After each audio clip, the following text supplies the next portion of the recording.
We are live. Good, this is Senate Appropriations. It's March 21st. We're going through FY26 budget requests. Today we have Agency of Education. Welcome, thanks for coming in. I'll let you introduce yourselves, and do you know everybody here? We can do a round of introductions. Sure. Yeah. Thanks for having us. Happy Friday. Jill Briggs Campbell, Interim Deputy Secretary of Education. Sean Kuzma, Interim CFO.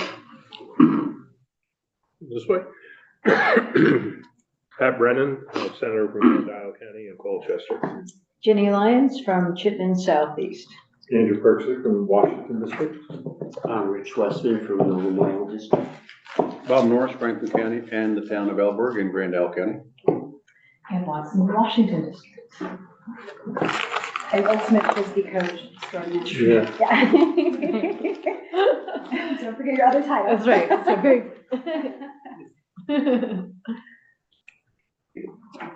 Great for us to jump Yeah, in. what Right. are you going to do, the presentation part first? Or? Yeah, so Sean will be driving. I will do a few sort of introductory remarks, and then, just here for the discussion at the end after Sean does all the spreadsheets.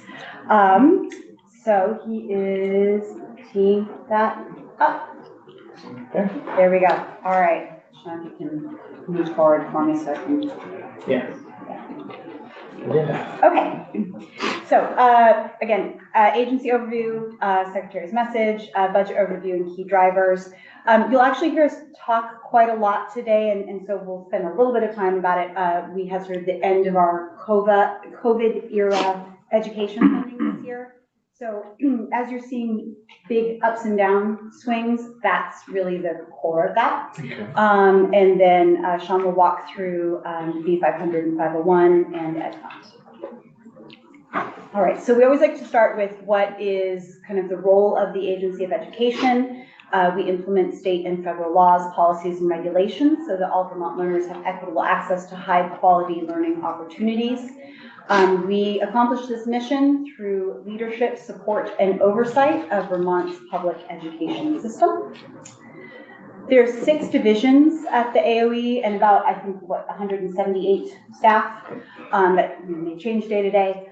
We have our education quality division, federal and education support programs, student pathways, student support services, finance and administration, and data management and analysis. We'll talk a little bit more about each of these divisions as we get further down. And there's also several mission-specific teams, including legal, communication, and operations. Joe, one thing I heard, and maybe because you haven't been there that long, but you might just know that the agency is smaller than it used to be. But I don't know what's the delta on that? Delta that is it like it used to be 300, now it's 120, or is it like 130 and now it's 100? So that happened during the Great Recession under the Shumlin administration. I think we saw a reduction of about 100 staff over a period of several years. Was it Emma? Yeah, it may have been less than that, but it was about that. So it's pretty big. yeah, we're close to 200. We're 178, Okay. and sort of have that sort of usual turnover of about 6% every year of vacancies that we've got. Okay. Yeah. Thanks. That's good. All right. So sort of the key changes this year are kind of high level policy areas. So the first is we did see the end of the pandemic era funding. You will have heard about ESSER funds, GEAR funds, which is the governor's emergency education relief funds. There was also a lot of child nutrition programs and various other funds. In total, the state of Vermont received about $500 million in COVID era education funding. The last of those funds ended September 30th of 2024. So we're living that budget cycle right now. And that was the ARP ESSER funds, which was about $256 million for our school districts. So again, you'll hear us talking about that quite a bit. We also, across the education system, have seen significant increased costs and inflationary pressures, including the cost of healthcare. I think at I was at the business manager monthly meeting last Friday, and they're anticipating their full benefits is about 41% for this year. So we're continuing to see, and that's largely driven by healthcare costs. And we've also seen an increase in student needs, particularly in mental health, behavioral challenges within classrooms, but also just a broader need for wraparound services that have put pressure on local budgets. That tends to be where those costs are going to fall. Obviously, another key consideration and policy area for us is the governor's proposal for education transformation, which, as you know, includes a plan for stabilizing property tax growth. We did see 90+% of budgets pass, and districts really did that work of really, controlling growth and holding to about the 6% line. And so with the governor's proposal of 77 million, that would stabilize that. It is important to sort of point out that they largely achieved that through cuts. And that is really sort of our current context, is that we're going to continue to control that property tax growth largely by cutting budgets.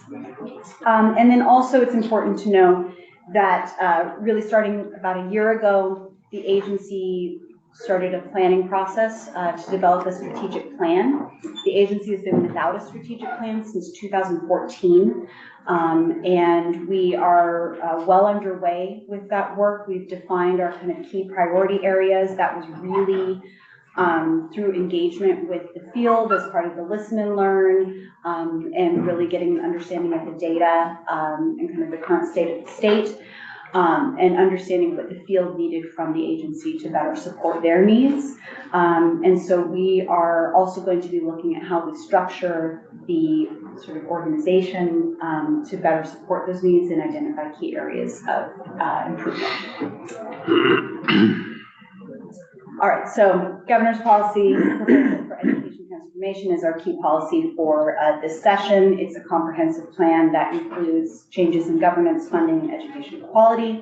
And I've already signaled the sort of governor's property stabilization.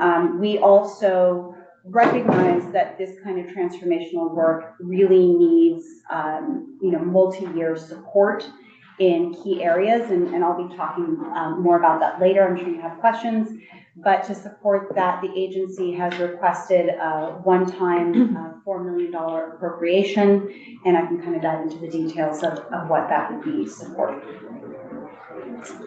All right, now I think I give it to Sean. I'll take the next couple slides. So our recommended budget for 2026, 2.6 billion across all of our appropriations. It's down about 47.5 million over FY25. That reduction is mainly all the details below. It's been a while since I've been through these slides. So 148 million reduction in federal spending authority due to the COVID funding expiring, and then we're seeing 100 million more in education spending. Is that just in 1 year, FY25 to FY26? Yes. Yeah. So ed spending up and federal funds are down from the COVID funding expiration. Other drivers we have, we're looking for 41.1 million in personnel and operations. So that's 15.4 million less than last year. Mostly COVID funded contracts are that reduction. And again, the state is seeing an increase in healthcare costs as well. And then there's administrative costs that are increase each year as well. And I think Jill takes this one. Sure. So because we're talking about it so much, just kind of this brief reminder of, I already signaled this, our pandemic era funds was upwards of $500 million beginning in 2020. And ending in September 30th of 2024. The agency administered more than 30 grant programs. That's not including all of the child nutrition programs that were also managed by the agency. We managed over 30 contracts over the course of the COVID funds.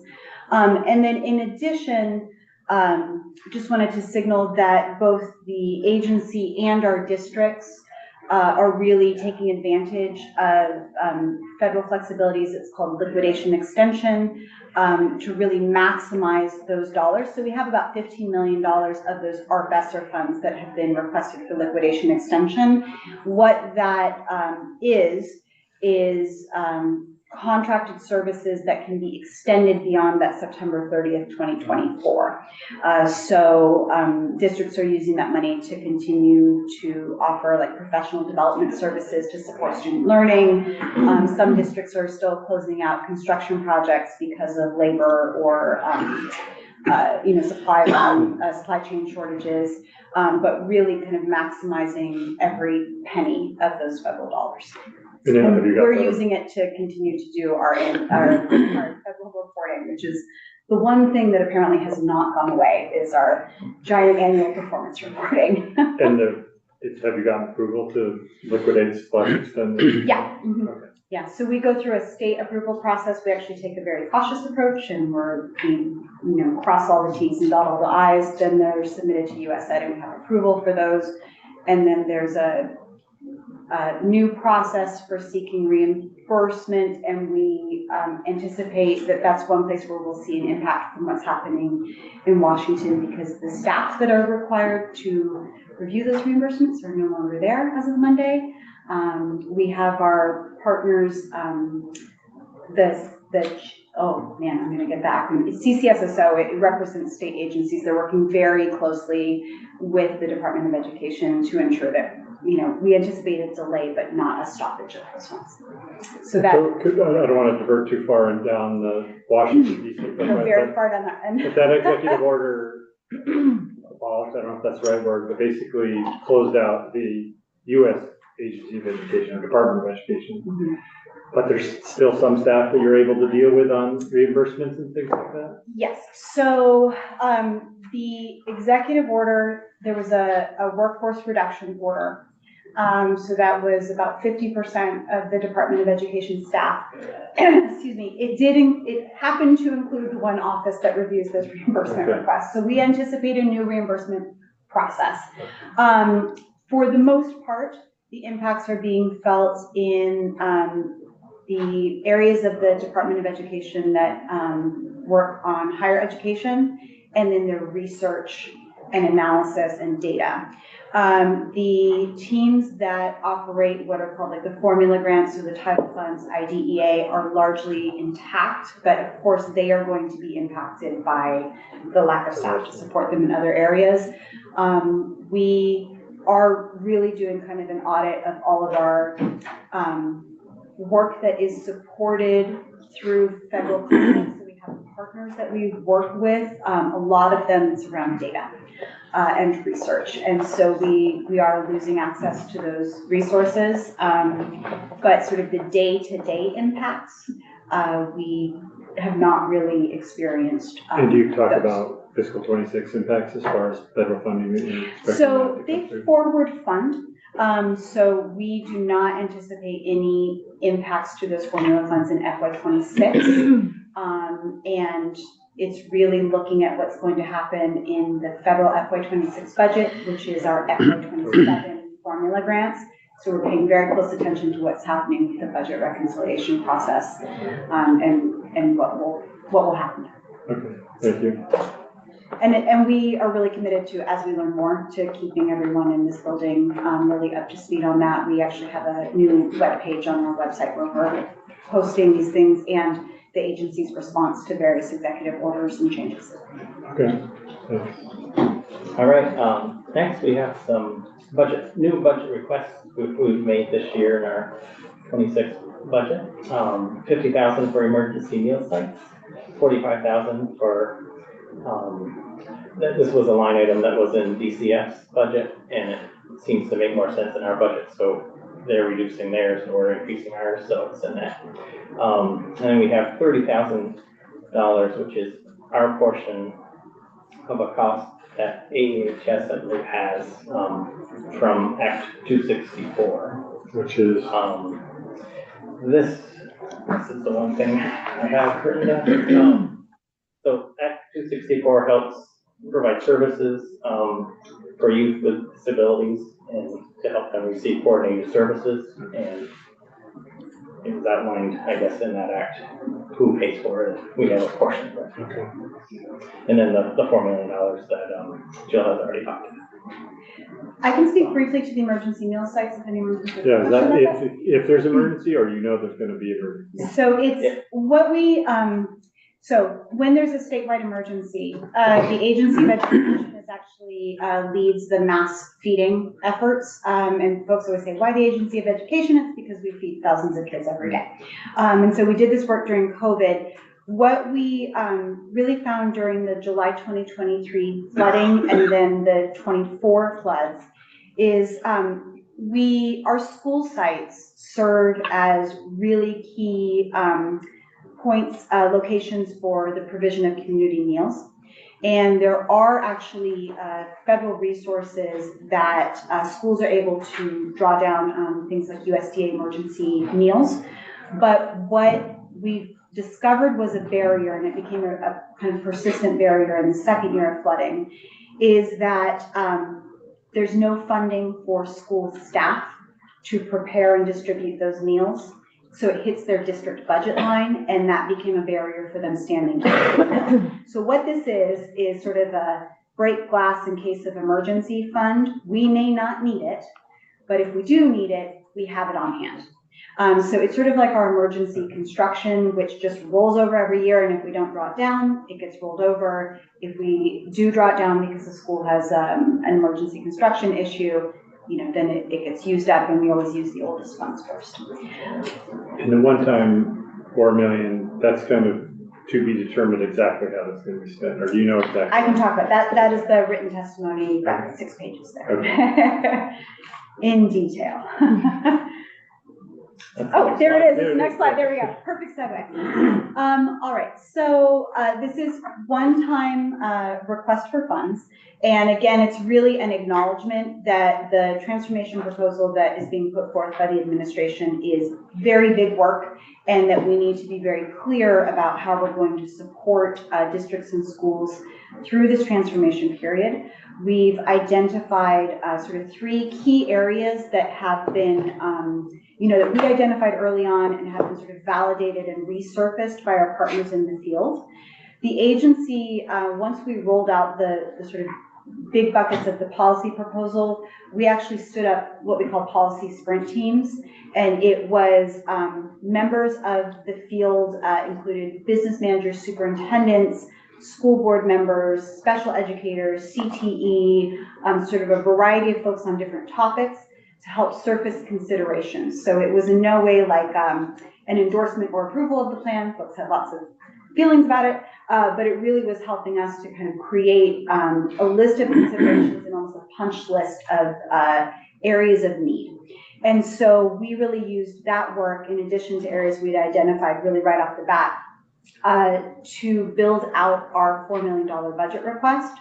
So key areas of consideration are financial transformation and budgeting support, education quality and accountability, right? This period of transition may be really disruptive to student learning and teaching, and we want to really ensure that we are not only not disrupting that, but ultimately strengthening those areas of support. And then also school board support and transformation, so in the area of governance. Our $4 million request includes 5 new positions within the Agency of Education that would become permanent positions.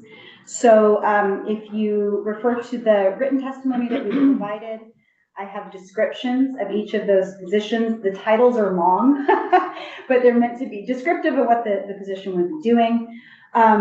So there's a business operations support When specialist. you say the written testimony, you mean the memo sent to the House Committee on Education? Yeah, and March we've kind of got 21st? this distributed throughout House Approach Ed and then also Senate Approach. So apologies, the header wasn't printed there. Okay. So position one is business operations support specialist. All of these positions are on the ground positions, really out in the field. And this is really to support districts in integrating their back office operations. So, their disparate accounting systems, their HR approaches and other back office functions. They will, in the first year, FY26, really be focused on almost an audit of like, these are all of the different systems that are out there, and knowing the future sort of governance structure, they would be convening those districts together. How do we integrate? In addition, if there is movement towards statewide financial systems, student information systems, if that's an area that we are heading towards, this position would also really be leading those integration efforts and signaling up to the Agency of Education. These are considerations. They also would be working with agency teams. So this is not just a single position does all this work. It's really the coordination with agency teams. These are resources, these are guidelines, these are tools and templates and trainings that we're going to need. And then, Ginny, if you can hang on for 1 second. Yeah. Okay. I'm gonna have questions when we're finished. Okay, and then they also would be supported by some consultants that we would be looking to onboard that would actually be helping districts build their new budgets, look at ways to staff their central offices and schools. So really looking at that kind of long-term support. Should I pause there, Senator Lyons? Or do you want me to go through all of this? But, yeah, no, it sounds like a lot of work, and we're talking about district transformation support team leader and then business operations support specialist. So the language that, and I'm skimming through the memo, so obviously our first look at this is their transformation language. So how are you looking at this? I've heard that you're looking at it to understand almost an audit, what the financial pieces are. Is the goal to have a uniform financial system across all schools and school districts? And then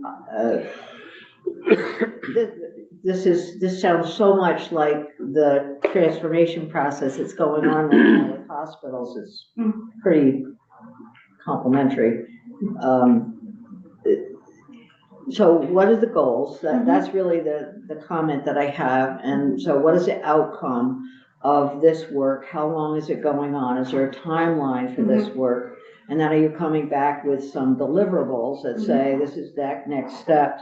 Because it all makes really good sense what's here. And then the governance, it seems to be you're going out and looking, what are the needs there? What are the gaps there? And then what's next? Yeah. So what's the goal of this? Yeah. We obviously have a lot of understanding already about some of this stuff. And how granular will it get before recommendations are made to make more uniform some of the things we're seeing? Yeah, those are great questions. So I would say that what I was describing sort of in terms of the audit would be the area of focus for FY26, right? So just putting it in the context of the FY26 budget, but identifying that we're looking at a multi-year transformation. And if we said, what is the goal?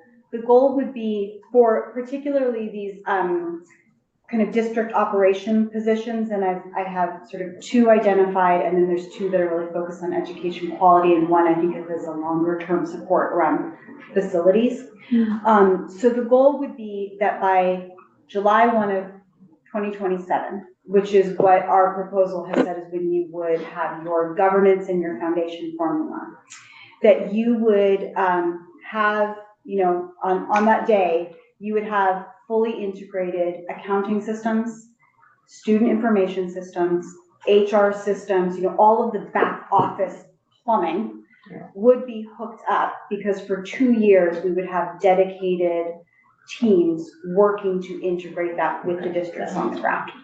Yes, so that would be the goal of that position and then the data integration. And I'll signal that the specifics of whether or not we're moving to, one single statewide student information system, that decision point, the work of these business operations and data integration is sort of agnostic of what that decision point is. There's still a lot of work to be done to integrate those systems, regardless of whether or not we land on 5 systems or 7 systems or 1 system. I think that we have an interest, all of us, in having standardized systems. We also have some really valuable lessons learned from prior experiences that did not go well. And so we would really be very intentional about learning those lessons and building from them to ensure that we're more successful. Right, just that kind of seems like number 1 is the lower hanging fruit, and then I'm going through the next 2 and thinking about what's involved there. Mm-hmm. Pretty huge. Yeah, absolutely, the data integration. And again, I would say there's sort of 3 pieces in this memo. There is the addition of specific personnel that we would be bringing on board to help coordinate this work. They're not operating in a vacuum, right? So at the sort of last page, I have considerations, and what I'm signaling there is that this would be an agency-wide priority. There are specific areas of need, for example, around food services, curriculum coordination, other pieces that the field has signaled, like, we will need support on this. And we already have agency subject matter experts that are available and would be tasked with supporting that work. In addition, sort of in the middle part of this memo, is there are areas where we could use some consultant expertise. So I'll give an example. When it comes to the data integration, that ties in with work that needs to be done to align this is in the area of education quality, to align our accountability systems, so things like our local and statewide assessments, our proficiency-based learning standards, our coordinated curriculum requirements. None of that plumbing is particularly well hooked up at the state level and between districts, right? So there's a lot of work to be done to integrate that. And that also requires a much more robust and sophisticated data infrastructure. And that does require some consultant help to support that work, because we need someone who has that kind of expertise to support teams as we do that work. So each of these positions would also have some consultant support, and I see that work as between 12 and 18 months, depending on the specific piece of work. Pretty optimistic. I think for some of the initial work, and then longer term, we have permanent positions in place now, right? And I think also you could anticipate that in FY27, we would likely say, okay, we've done this audit, we have identified the gaps in resources, and here are the additional resources that we may need. And these would be temporary, limited service? No, these are permanent positions, and each of these positions would then become a permanent part of the agency to support district quality and school quality, which is... So you do need to create new positions? Yes, 5 new positions. Okay, and they'll be full-time, classified? Yes, positions. And then they would become part of our base funding request next year. Okay. Mm-hmm. Yeah, better lines of the Just a quick question. So this was presented to the House Education Committee. I'm in there at 3 today. Huh? I'm in there at 3 o'clock today. Oh, you are? Okay. Well, so we're getting the preview. This You is are. great. And is the intent to fold this into the big education bill and the process for transformation generally? Yeah, in the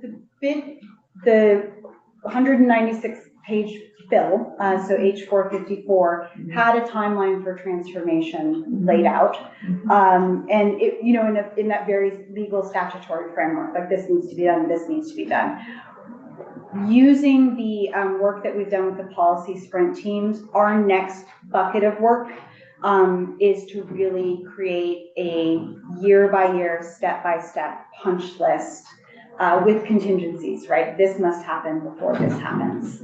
And so we would be bringing that background, I think, in the next week and a half or so as we've absorbed all of the information we've gotten from the sprint teams. It's been really helpful for that. Thank you. So I'll just signal just briefly the other three positions. So we have data integration, business operations, the school facilities field support specialist is really a position that would be working in the field, helping the new districts to really look at their portfolio of buildings. They'd be looking at the facilities conditions, enrollment trends, kind of what we call the feeding patterns, right? Where do elementary school students go now? Where might they go when they go to middle school in a larger district context? One of the things that when I'm talking to facilities directors and business managers a lot is they have been trying to do a lot of the work,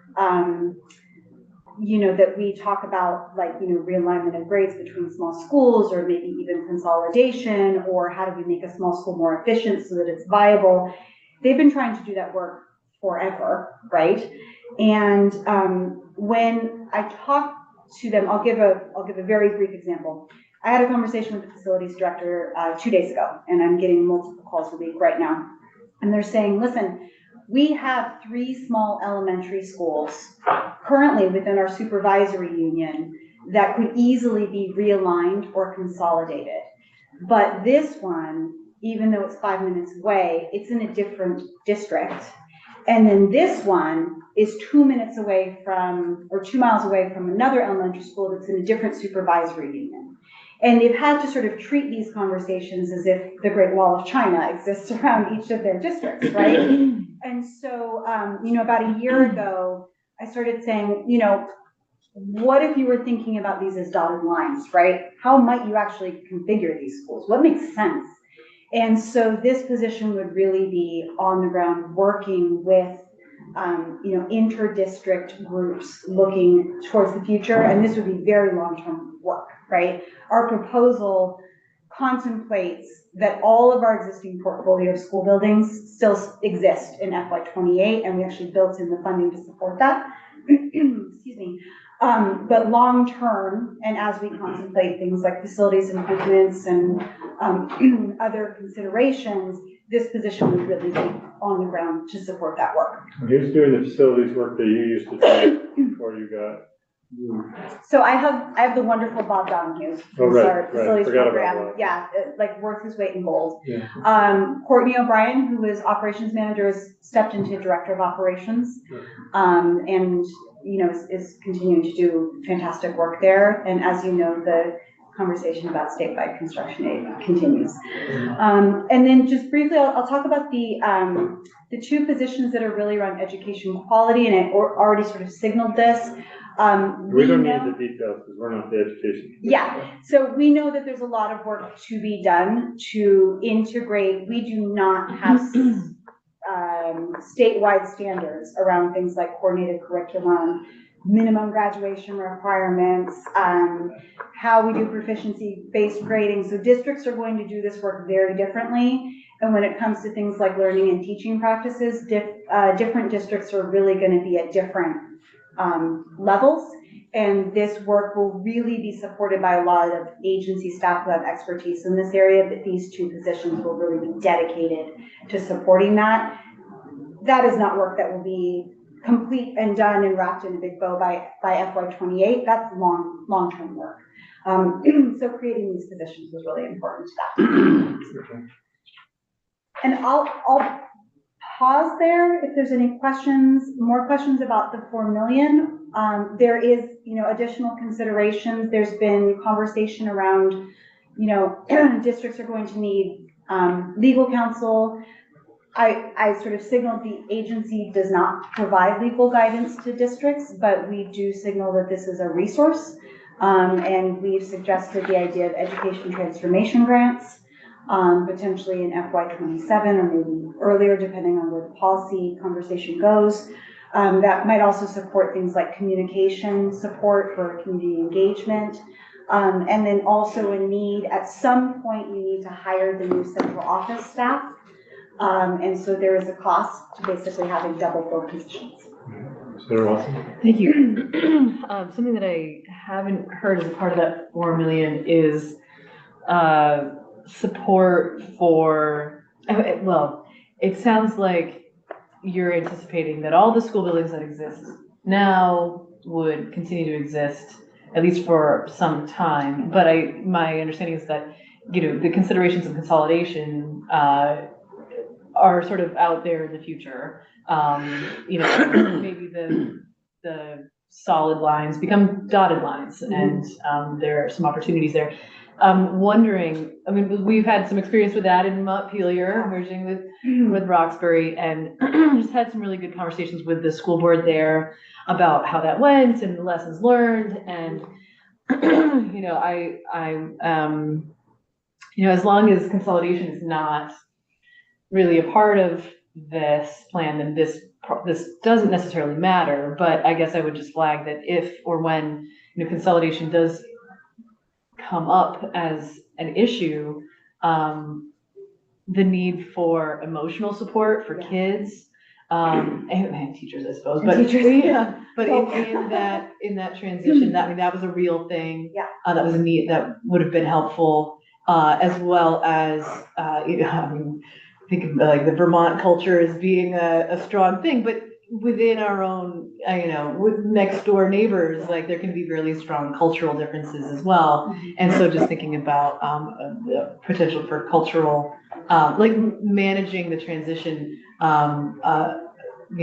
this school offers elementary French and this school does not, or, whatever the things are that, that might be cultural differences as well. So, and sort of school identity, right? Yes, That's and so identity. important. Yeah. Yeah, you're signaling something that I think is really important, and as someone who lives in the Montpelier Roxbury, sort of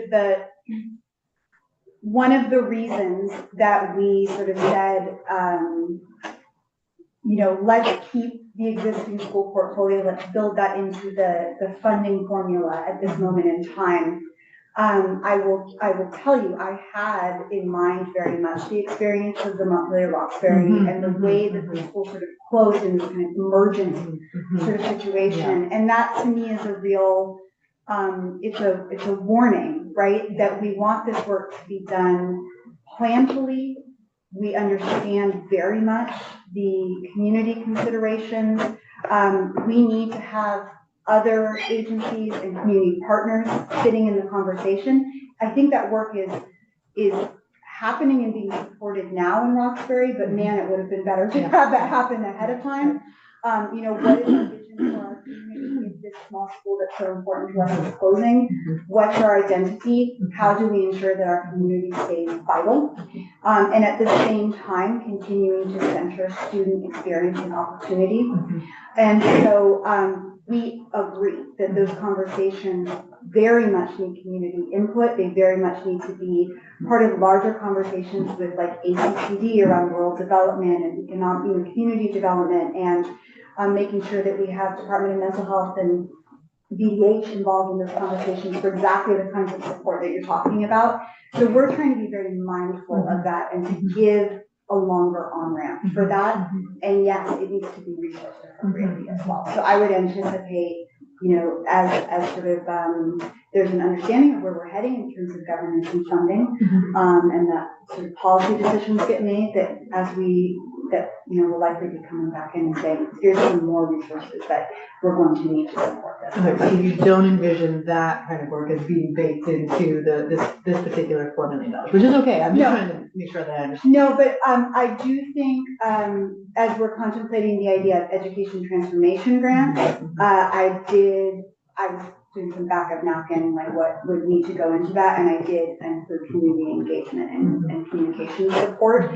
But I think also the state collectively has a really important role, and community partners as we think about particularly small rural schools and how we preserve that this community vitality. Yeah. So really good point. Okay. I want to make sure we have time to do budget. Yeah, let's get back to the spreadsheet. Yeah. Okay, this slide shows our entire budget broken out by personal services, operating and grants compared to last year. And we've seen some of those numbers earlier in the slides, a reduction of 47.5 million, overall. Next. Hold on. It's given up. Yeah. Cash it in for Friday. Overall general fund, by personal services operating and some of our, other appropriations, compared to last year. Again, these numbers above don't include the 4 million, in one-time money. So general fund, we're looking for 1.1 million more. Most of that is in personal services. Does that 4 million show up in your ups and down sheet either or not? Because it's just like a separate program. It kind of depends on what happens with that whole bill. Right, yeah. So moving on, so other funds in our, budget broken out by personal service operating and our Corin, appropriations. thanks for taking a break. I know you've got a lot. And I'm sorry. we've got, education services shows a 130 million reduction. And that's, where most of our federal funding, grant funding sits. So you see the big reduction in that one line. In grants overall, down 120 million. So our finance and admin appropriation, so our agency is made up of, most of our people, are in 2 appropriations, and finance and admin is one of them. And it's made up, we've talked about this already, Secretary's Office, legal team, communications, operations, and data, along with the business office, regulatory compliance, school finance, and special ed finance make up this division. Key cost drivers here, 38.7 million, for this appropriation, it's 2.6, and that's down from last year. And again, COVID funding contracts are probably the biggest driver here in the decrease. And the detail is on the ups and downs if we want to go there. And I won't have time today, but next we have our finance and admin budget broken out by the spending types and then by different funds. Again, COVID funding is affecting this. General fund is up 700,000, and most of that is the normal increases in salaries and benefits for the staff. So positions, we have 75 positions in this appropriation. What are your special funds? Special funds are licensing, I think Medicaid is considered special, in this appropriation. The Medicaid would be like through for the, What's it? what's your Medicaid expense? What are the Medicaid? Yeah. So our Medicaid team sits on this, or is in this appropriation. They, there's 5 of them that are in the field, doing Medicaid audits. For the school-based Medicaid program, Okay. Yeah. which actually. So they help pay for generates- like the school nurses or just other medical care is within the school? The school nurse program, I believe, is paid for in a different Medicaid program, but it's the services for Medicaid eligible students, which is largely students on IEPs. And our school-based Medicaid program actually generates a surplus for the state. I think it's 4 million, something like that, if it's distributed. Yeah. The portion goes into the ed fund. Yeah. So that's the biggest chunk of the special funds compared to the, Yes. but all the teachers' fee, like licensing fees. Yeah, most of the licensing shows up in the other appropriations. We'll talk about next. Yeah. Education services, this is our other appropriation where the majority of our staff is, number 2. And this appropriation is made up of several teams: educator quality, our federal programs team, student pathways, and student support services team. Key drivers here, 211 million. Again, it's way down from last year. And again, this is, you see the large decrease in grants and contracts here. And so that does include our federal formula grants that. Yes, come Title through. I, Yeah. Title B, Title II. Moving on, let's see, I already talked about the divisions under here. So 18.4 million of that 211 million is for personal services. Highlight here is the majority of this budget is grants to the LEAs or others. And the changes are due to changes in staff and benefit increases, small increase in operating, and we talked about the spending authority reduction for COVID already. The numbers compared to last year's appropriation, again, that 130 shows up again here, and the funding sources on the bottom section. So we've got a 500,000 increase in general fund.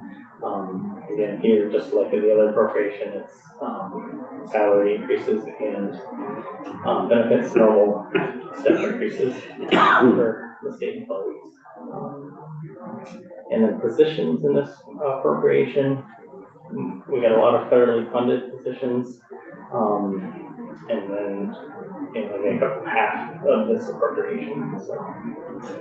So your licensing special fund is here for position 9.5 positions funded out of that. You have one tobacco position, and then the Medicaid funds fund 11 positions. And education funds. So these are all of our appropriations that spend the education fund.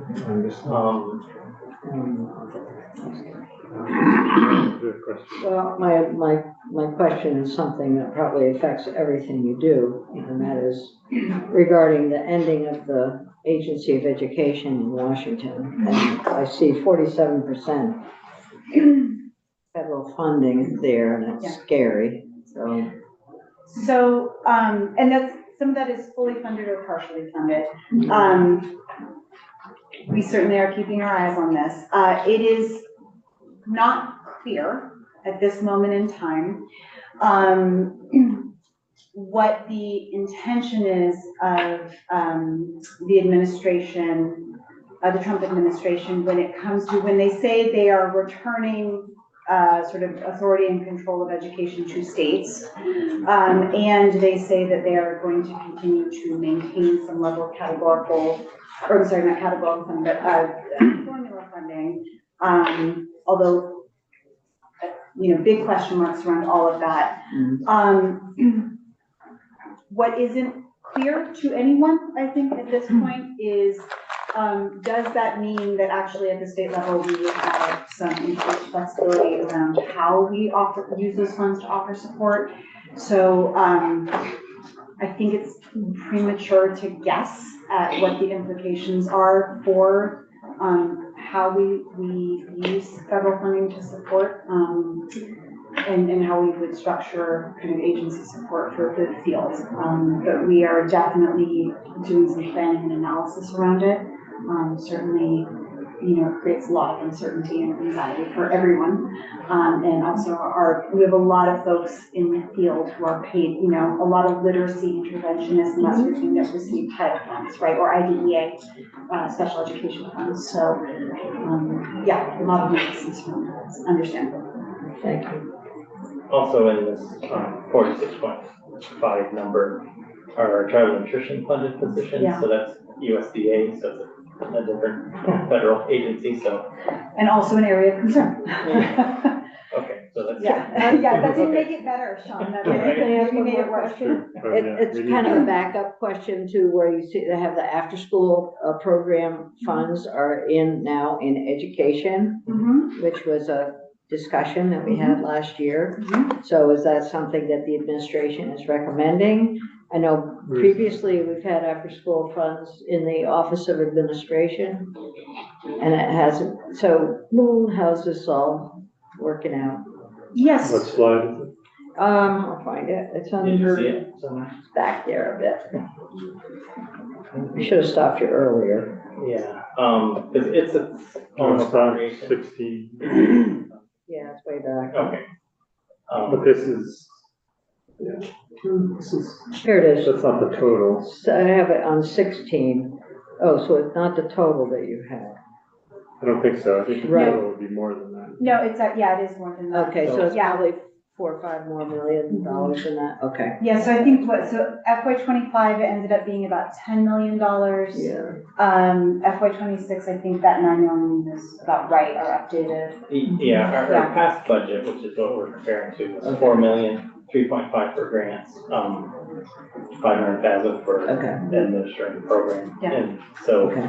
FY '26 is the actual estimate for '26, plus 500,000 that's paid for, a couple staff. And we So- can send you, we did an after-school report that is sort of a summary of what we did in FY '25, what we're doing to expend those additional funds in our plan for FY '26, really with that goal of a mixed delivery system to achieve universal after-school. And we're doing some, I'm excited, we're actually doing some great work in this space. I would love to share it with you, and really Please how we're going do. to I'd be absorb. interested. Yeah, thank you. Yeah, absolutely. Right, good to move on. So the education fund slide is here, and it shows personal services operating spending the agency does out of the ed fund, plus all the grant appropriations. Let's see, we've got a reduction in state place students. We're kind of right sizing that appropriation based on the need. Looking at 104 million for the ed spending grant. It's a little less now, now that we've gotten preliminary budgets. It's down 3 or 4 million. And then we're seeing universal meals as a full reduction. Statewide education spending, just a quick couple of graphs, showing the growth of the. Can I ask you a question? Because I just happened Yeah. to look on your ups and downs, it looks like state place, I guess that's the FY '25. Oh, I see. So it's in FY '25, it was 20, but isn't that, I guess that's the total appropriations. You're not showing the ups and downs. You're not showing that reduction in the state place students. So I guess, We've got so you're saying there's a reduction in the state plus students at 2.8. Yeah. Oh, it is there. Okay, never mind. And is that an area, is that where we also, in the VAA, typically also have a reconciliation, because it ends up being less? I think we did this year. I Yeah, think we do almost every, like, we appropriate a lot, we reconcile in the VAA, we appropriate a lot, we reconcile in the VAA. right. So I think we're reducing our appropriation request because we know we're likely to reconcile in the VAA. The spending over the last few years has been more at the $15, $16 million level, so. Sean, I'm noting we've been spending a lot of time together because I was able to just Yeah. off the top of my head. All right. I Yeah, have a question on that one, right there. It's all right. So, I mean, obviously, the ARPA fund, ESSER funds were a huge boom during pandemic, and now we're seeing that it continues to be a psychological boom, I guess, I don't know, but the escalation, the increase there is amazing. it is. And it's, you know, it's, we understand the local budgeting process and the influence there. The question I have is, have you calculated the inflationary effect from 22 to 25? Okay. Have you looked at that? I mean, Like show this graph, Yeah. inflation adjusted. Right, these are real numbers. that would be helpful. It might actually be helpful to understanding that it's not all due to overspending. Yeah. Now, this graph is to make it look very. Looks or pretty not too bad. creative, not to make that look, but it is. You could create it different ways to make it look. Well, to understand it in context with the economic situation that we're facing in. Okay. Census Block Grant Act 173. We got a small increase for, this is special ed, for FY 26, 192 million. And then above, what's the money above the census block? That's basically the other money that schools ask for special education. So, Extraordinary Right. costs. They have, there's several lines in the special ed appropriation. There's a couple grant programs that's enacted. And has that, because the census block is doing what we thought it would do, Yeah. levelize it, but is that special, the excess Yeah. just It's growing. adding on top of a so lot? we've been working to refine kind of our number of, this is not the whole ecosystem for what we spend on special education. And what we've been working with a couple of business managers over the past few weeks to refine our kind of estimate of what's basically sitting in the local budgets. And I think the number that we landed on was somewhere around 110 or 120 million additional dollars that are sitting over in local budgets. So that is absorbing the cost. So our cost of special education is higher than this number. It's And becoming higher. escalating, it's like, it's another one of those Yes. scary graphs. Yeah, it is scary. Okay. And that's And- all we have. And I'll say, that's actually part of why in our foundation funding proposal, we sort of took special ed and put brackets around it over here, because we wanted to really clearly identify that we know that there's significant work to do in schools and at the state level around our delivery of special education services that should, theory of action, result in cost savings, or at least control of costs over time. We have not achieved those kind of improvements in the way that we deliver special education, and it's creating a lot of additional kind of costs in the system, but we certainly didn't want to set up a cliff. So we sort of stuck it in brackets, said, work to be done, and I think those conversations are already heating up, and really the roadmap to how do we actually achieve the recommendations of Act 173, which do have a special education piece of it, but is oftentimes just about good general ed classroom instruction as well. So. Great, I appreciate these spreadsheets that you created, because they're a lot easier to follow than the ups and downs. Yeah. So I appreciate you doing that extra work. Sure. Any other questions? Where's the school? Yes. Where is that? Where is that one? Yeah, East Montpelier? looks like- Yeah, I was gonna say, I think it is East Montpelier. It is Yeah, Montpelier. yeah, Oh, right, yeah. that Mhm. Okay. circle. You can see that view. We played a lot of soccer tournaments. with kiddos. Yeah. It's great. Yeah, and Harwood, that's another good. So it's in the Washington district. Okay, well, thanks for your time, and if we have any other questions, we know where to find you.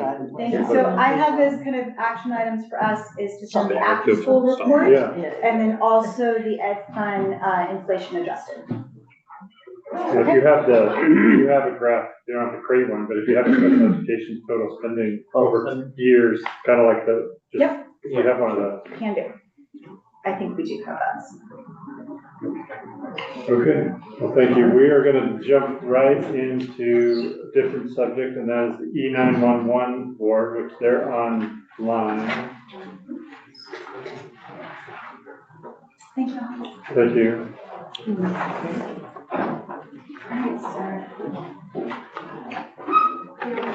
So we have Brenda and Barbara. Ms. Neal, the Executive Director of E91, I assume will be presenting. And I assume we have a presentation from them here. Barbara's. Good. Great. Good afternoon, Mr. Neal. Good afternoon. Can you hear me okay? I hear you fabulously. I'll Okay, let great. you introduce yourself, and then you can take it away on your presentation. Okay. For the record, I'm Barbara Neal, Executive Director of the Enhanced 911 Board. I'm happy to be here today. Let me get my screen up to share. Just 1 second.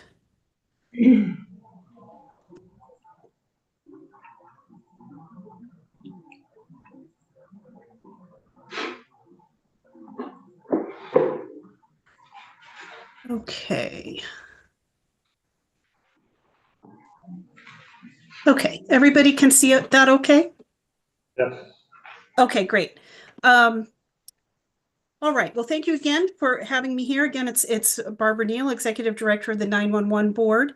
I'm here today, of course, to talk about our budget requests, but thought that you all might benefit from a quick, very brief introduction, overview, or maybe a refresher about the 911 Board itself.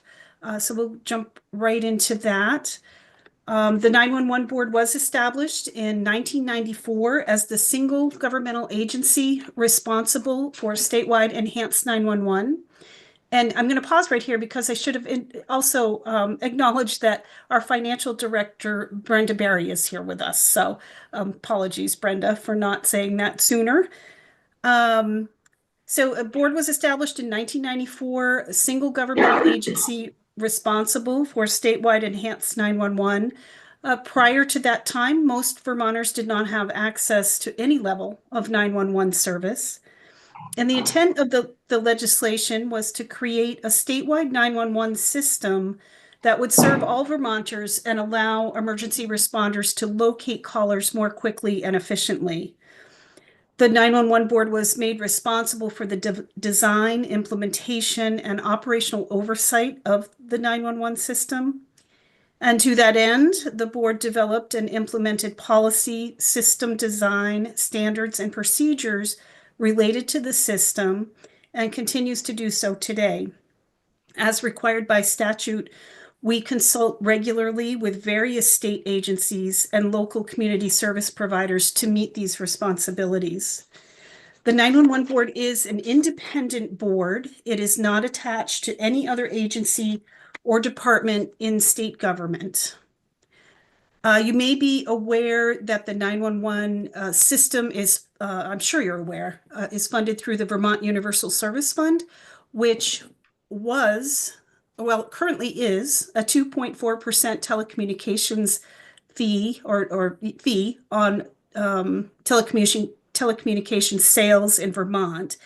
In July, that will become a per access line fee of, I believe it's 72 cents per line with the capability of reaching 911. The Vermont Universal Service Fund has had in the past significant revenue declines, which in turn resulted in shortfalls in the distribution of funds from the VUSF to the Enhanced 911 Special Fund. And this shortfall is expected to be resolved with the upcoming changes in the revenue mechanism. One thing I'm sorry, go ahead. Is that the fee that I'm just asking council here, that telephone, that fee that Barbara just talked about, is that the one that was pushed out in the BAA, that tax, because tax needed time to do? Because I think, I'm not sure. yeah, because I think that the new tax was supposed to take effect in April. Do you know, Ms. Neal?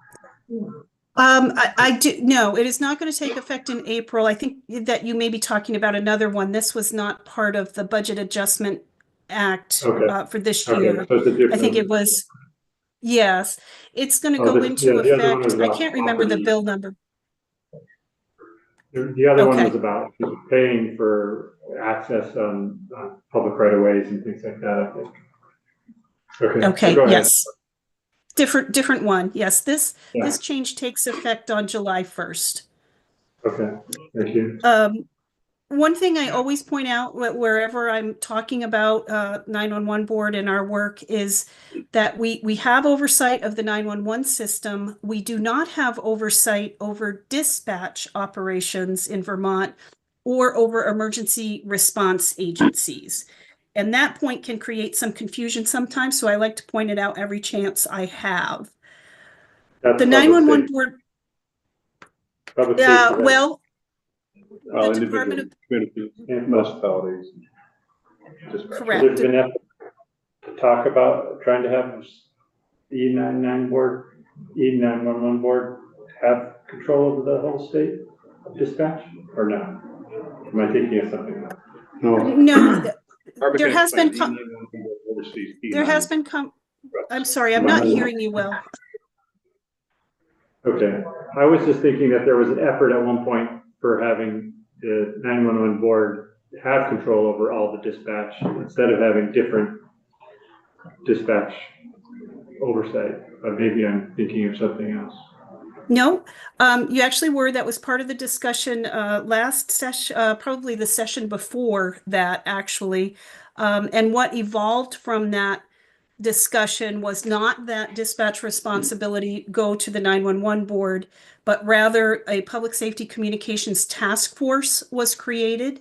I am the co-chair of that task force, along with Commissioner Morrison from the Department of Public Safety. And that task force is tackling questions, multiple questions related to how the dispatch side of the house operates in Vermont. So currently there's a governance, if you will, at the state, the county, and the local level, and in some cases a regional level.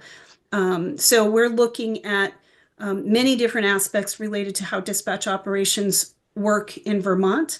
Well, it's part of my work as the executive director, but separate from the work of the 911 board itself. Okay, all right, thank you. Sure. So the 911 board itself consists of 9 board members. They're all listed here. They are all appointed by the governor, and there is one each representing state, local, and county law enforcement, emergency medical services, fire service, municipalities, and the public. The board staff consists of myself and 10 full-time staff members. Generally speaking, the staff member responsibilities fall into four broad categories. One is IT management. That's IT management of the 911 system itself and our contracted system provider in digital. We have a GIS database administration team that develops and maintains multiple databases critical to the operation of the NG 911. That's next generation 911 system in Vermont. The 2 training and communications staff members are responsible for training and certification of about 100 call takers, as well as quality control, public education and outreach, and call taker wellness. And then our administration and compliance department is responsible for the administrative functions of the board office and for ensuring compliance with internal and external requirements related to 911 and the general administration of the office. So we are a small but highly effective team working together to ensure all 911 callers receive the highest level of service. But I will point out what you don't see on this slide is who's actually taking and answering those 911 calls. So for that, we'll move over to the current PSAP configuration. PSAP stands for Public Safety Answering Point, and it is a facility that is responsible for answering 911 calls from the public. And in addition to dispatch responsibilities that it has for some number of response agencies in its jurisdiction. There are 6 PSAPs in Vermont. 2 of them are operated by the Department of Public Safety at Williston and Westminster. 3 are operated by local police departments in St. Albans, Hartford, and Shelburne. And 1 is operated by a county sheriff's department in Lamoille County. So each of these PSAPs is responsible for answering calls from its primary catchment area, and that is the color coding on this map. Those are the definitions of the primary catchment area. And each is also responsible for handling overflow calls from all other PSAPs. So if for any reason the primary PSAP is unable to answer the 911 call, it will seamlessly and automatically roll to a call taker in one of the other 5 PSAPs. They have I'm sorry, go ahead. Barry is just with Lamoille because of just some contractual history. That's exactly right. Yes. So Berrytown switched to Lamoille County for dispatching services some time ago. I don't remember quite when. And to support that better, we were able to direct the 911 calls that originate from Berry City to the Lamoille County PSAP so that the 911 call and the dispatch is happening in the same facility, typically by the same person, which eliminates some transfer time and expedites the response. Okay. Oh, Senator Watson. Yeah, so, and just to be clear, this is the map of the PSAPs that are answering 911 calls, not it doesn't necessarily match up with the map of how dispatch is being handled. That's exactly right. So there are 6 public safety answering points shown on this map. In addition to that, there are 25 dispatch centers located throughout Vermont and 6 dispatch centers located outside of Vermont in New Hampshire, Massachusetts, and New York that provide dispatch service for some Vermont responders. So this is focused just on the 911. You're correct. Okay, moving on. Okay, moving on. So technology allows, the PSAPs to answer calls at any of these 6 locations, regardless of where the call originated. Everybody has the same equipment, the same resources to get the caller connected to the appropriate responder as quickly as possible. A few stats for you. In 2024, the 911 system received 232,372 911 calls. That was down about 8% from the year before. Of those calls, nearly 178,000 were from wireless devices. That's about 77% of our total, up a bit from 2023 and expected to continue to rise. In some places in the country, it's well over 80%. There were 16,000 or so abandoned calls in 2024. An abandoned call is when a caller hangs up before the call taker has been able to answer the call. This creates some workload for the call taker because they need to reconnect or they need to connect with those abandoned callers in order to ensure there's no emergency. It takes us about 5 seconds to answer a 911 call.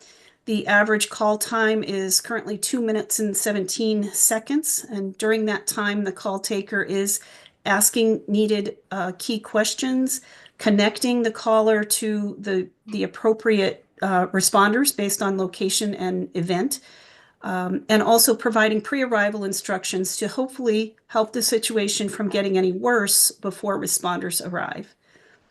And finally, in 2024, we received just over 1,000 text to 911 messages, which was up 16% from the year before. Text to 911 has been in place in Vermont for 13 years and provides a lifeline for people who are in situations where making a voice call could be dangerous. Think things like domestic situations and that type of thing. It is also useful for the deaf and hard of hearing community.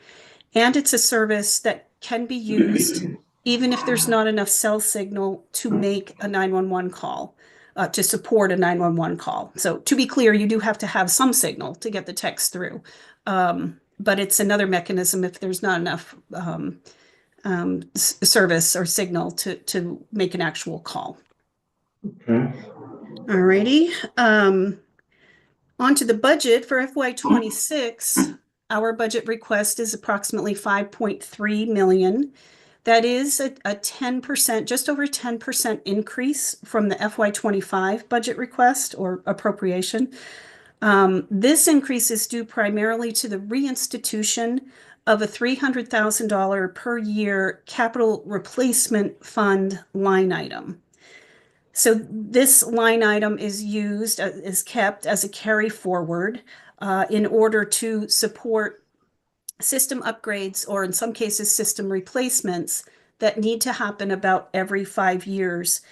The line item was removed several fiscal years ago when the Vermont Universal Service Fund started having trouble meeting, having enough revenue to support 911 along with all the other programs it supports. So we took it out of the budget requests during those years in an attempt to live better within our means. Now that the Universal Service Fund has been restructured, we expect that the revenues will be sufficient to support all the programs sufficiently, and so we've put that line item back into the request. I'll note that. Go ahead. Sorry. Go ahead. I was just going to ask, if the 300,000 wasn't there, would you have met the governor's 3% target? Yeah. Yes, we would have. Spot on, as a matter of fact. Okay. So, yes. Okay. And so you view it as so it'll be a carry forward, but it's kind of an equipment replacement cycle, similar to what we talked about public safety radio. I didn't quite catch all of what you said, but it is a carry forward used for system replacements and upgrades. Okay, great. Yeah, we just talked about this with public safety yesterday, and there are different departments or agencies call this kind of appropriation different things. Okay. Okay. And the last slide I had is just a detail really of our ups and downs. You'll see towards the bottom of the middle section, the $300,000 increase. There have been other, salary and benefit increases, of course, and some shifts in overall operating costs.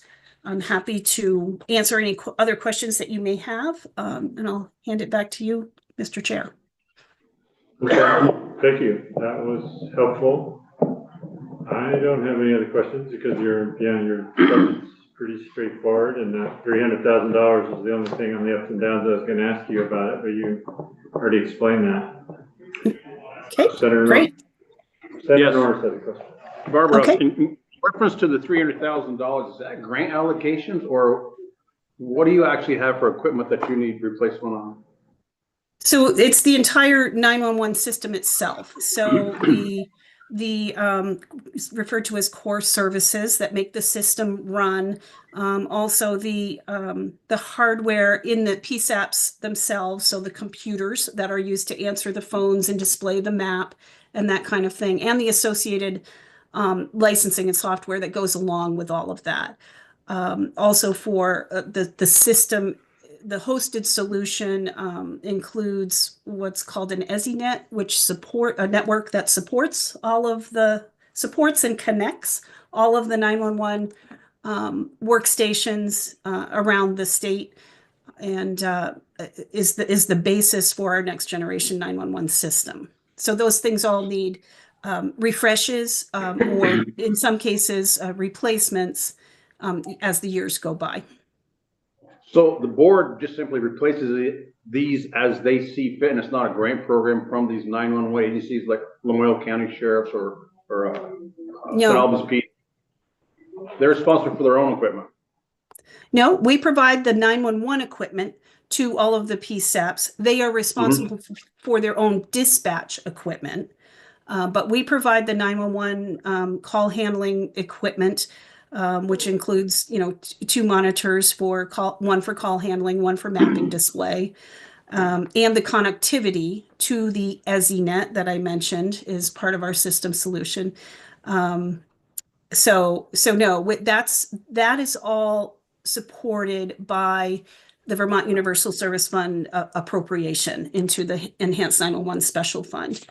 And the contract costs, I'm not sure I have that right in front of me. Let me double check.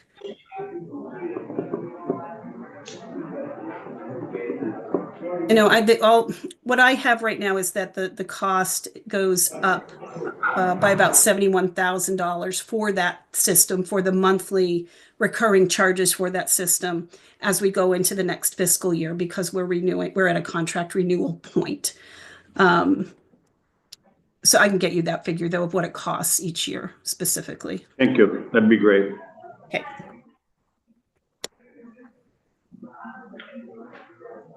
Okay, well, if there's no other questions, although you have another question. Hi, Barbara. Senator Brennan here. I have this section of the budget. I'm wondering if you could send me your explanation again of the 10.1% increase in the budget, in your budget. 300,000. Yeah. Just send it to my Ledge email and so I have it. Okay, just an explanation of why we got to 10.1%. Yeah, Okay, that'd be great. okay, sure. Thank you.